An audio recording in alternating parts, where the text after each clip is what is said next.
ಅಷ್ಟು ರವೆ ಹಾಕೋಬೇಕು. ಉಪ್ಪಿಟ್ಟು ರವೆ ಇದು, ಮೀಡಿಯಂ ರವೆ. ಇದಕ್ಕೆ 1 ಕಪ್ ಅಷ್ಟು ಬಿಸಿ ನೀರು ಹಾಕೋಬೇಕು. ಇನ್ನೊಂದು 10 ನಿಮಿಷ ನೆನೆಯಾಗಿ ಬಿಡಬೇಕು.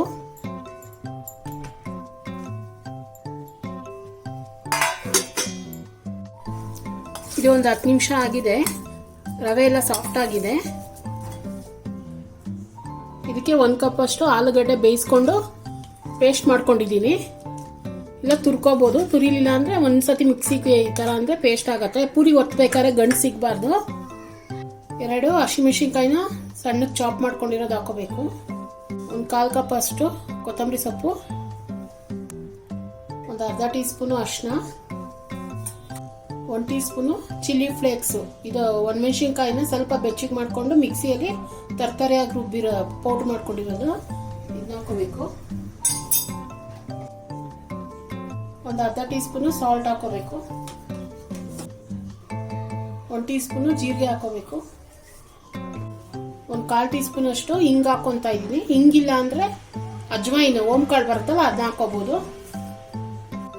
ಫಸ್ಟ್ ಇದೆಲ್ಲ ಚೆನ್ನಾಗಿ ಮಿಕ್ಸ್ ಮಾಡ್ಕೋಬೇಕು.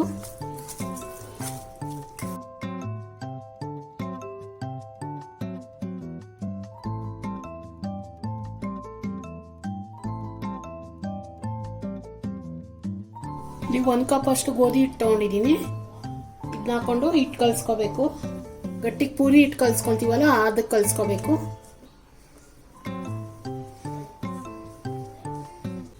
ನಿಮ್ಗೆ ಹಿಟ್ಟು ಬೇಕು ಅನಿಸಿದಾಗ ಗೋಧಿ ಹಿಟ್ಟು ಇನ್ನೊಂಚೂರು ಹಾಕೊಂಡು ಕಲಿಸ್ಕೋಬೇಕು. ಇವಾಗ 1 ಕಪ್ ಹಾಕಿದ್ದೀನಿ.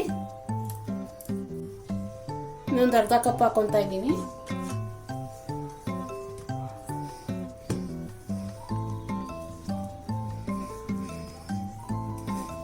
ಚೆನ್ನಾಗಿ ನಾದ್ಕೋಬೇಕು.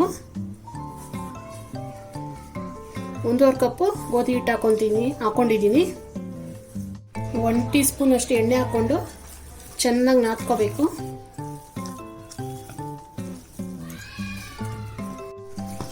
ನೋಡಿ ಚೆನ್ನಾಗಿ ಕಲಿಸ್ಕೊಂಡಿದ್ದೀನಿ. ಇದು ಒಂದು 5 ನಿಮಿಷ ಆದಮೇಲೆ ಪೂರಿ ಕರ್ಕೋಬೇಕು. ಇದನ್ನ ನೋಡಿ ಚಿಕ್ಕ ಚಿಕ್ಕದಾಗಿ ಹಿಟ್ಟು ತಗೋಬೇಕು. ನಾವು ಪೂರಿ ಹಿಟ್ಟು ತೊಗೊತೀವಲ್ಲ ದೊಡ್ಡದು ಚಿಕ್ಕದು ಯಾವ್ದಾರು ಮಾಡ್ಕೋಬೋದು. ಮೀಡಿಯಂ ಸೈಜಲ್ಲಿ ನಾನು ತಗೊಂಡಿದ್ದೀನಿ.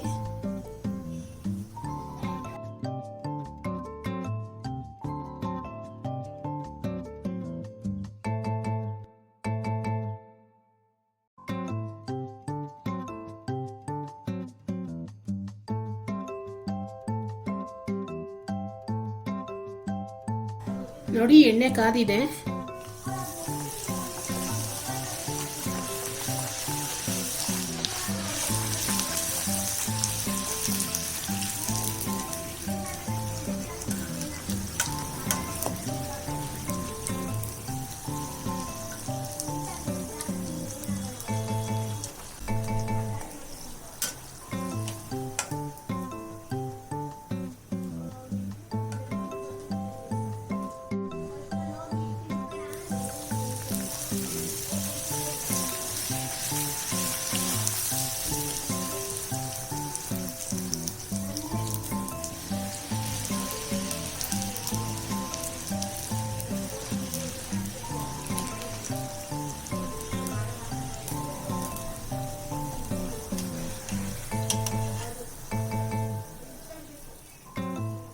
ಎಲ್ಲಾನು ಇದೇ ತರ ಕರ್ಕೊಳ್ಳಿ.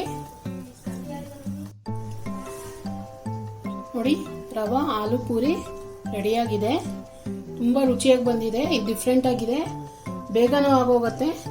ನೀವು ಇದಕ್ಕೆ ಸಾಗು ಚಟ್ನಿ ಯಾವುದಾದ್ರೂ ಕಾಂಬಿನೇಷನ್ ಚೆನ್ನಾಗಿರುತ್ತೆ. ಇಲ್ಲ ಪ್ಲೈನ್ ಮೊಸರದು ಚೆನ್ನಾಗಿರುತ್ತೆ. ಯಾಕಂದರೆ ಇದರಲ್ಲೇ ಎಲ್ಲ ಮಸಾಲೆ ಇದೆ, ಮೆಣಸಿನ್ಕಾಯಿ ಖಾರ ಎಲ್ಲ ಇದರಲ್ಲೇ ಹಾಕಿರ್ತೀವಿ. ಪ್ಲೈನ್ ಚಟ್ನಿ, ತೆಂಗಾಯಿ ಚಟ್ನಿ ಈ ಥರ ಎಲ್ಲ ಕಾಂಬಿನೇಷನ್ ಚೆನ್ನಾಗಿರುತ್ತೆ. ನೀವು ಒಂದ್ಸತಿ ಮನೇಲಿ ಟ್ರೈ ಮಾಡಿ. ರೆಸಿಪಿ ಏನಾದ್ರು ಇಷ್ಟ ಆದರೆ ಲೈಕ್ ಮಾಡಿ, ಶೇರ್ ಮಾಡಿ, ಸಬ್ಸ್ಕ್ರೈಬ್ ಮಾಡಿ.